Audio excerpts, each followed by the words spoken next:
మీకు తెలుసా LPU next ఎగ్జామ్ని మీరు మీ ఇంట్లో నుంచి కూడా రాసుకోవచ్చు. సో మీ ఎల్పియూ నెక్స్ట్ ఎగ్జామ్ అప్లై చేసుకోవాలంటే 25th జనవరి అనమాట లాస్ట్ డేట్, ఎక్స్చేంజ్ చేశారు డేట్. సో మీరు ఎగ్జామ్ అప్లై చేసుకొని స్లాట్ బుక్ చేసుకొని మీకు ఎయిదర్ మీకు దగ్గరలో ఉన్న సెంటర్కి వెళ్ళి రాయొచ్చు. ఒకవేళ మీ దగ్గర ప్రాపర్ ఎక్విప్మెంట్ అంటే ల్యాప్టాప్ ఇవన్నీ ప్రాపర్గా ఉంటే మీ ఇంట్లో నుంచి కూడా రాసుకోవచ్చు ఎగ్జామ్. సో ఆ ఎగ్జామ్ అప్లై చేయడానికి నేనైతే ఫస్ట్ కామెంట్లో పిన్ చేసి పెట్టినా అనమాట లింక్ అండ్ కోడ్. సో మీకు నా వీడియో చూసినందుకు మీకు అందరికి ఏదైనా ఒకటి ఇవ్వాలి కదా. సో అదేం చేస్తున్నా అంటే ఆ కోడ్ ఆర్ ఆ లింక్ ఏది యూజ్ చేసి మీరు అప్లై చేసినా కూడా మీకైతే డిస్కౌంట్ ఒక 50% వస్తుంది అనమాట.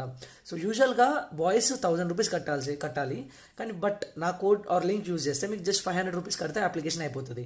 అదే గర్ల్స్ అయితే 500 కట్టాలి యూజువల్గా, బట్ నా కోడ్ ఆర్ లింక్ యూజ్ చేస్తే మీరు జస్ట్ 250 కట్టినా సరిపోతుంది. సో ఈ వీడియోని అందరికీ షేర్ చేయండి. ఎవరెవరైతే ఎల్పియూ రాద్దాం అనుకుంటున్నారో, అప్లై చేద్దాం అనుకున్నారో వాళ్ళకు కూడా మనీ సేవ్ అవుతుంది. So just checkout the links in the description and as well as comment section. Okay, by by. 25th January last day. ఒకసారి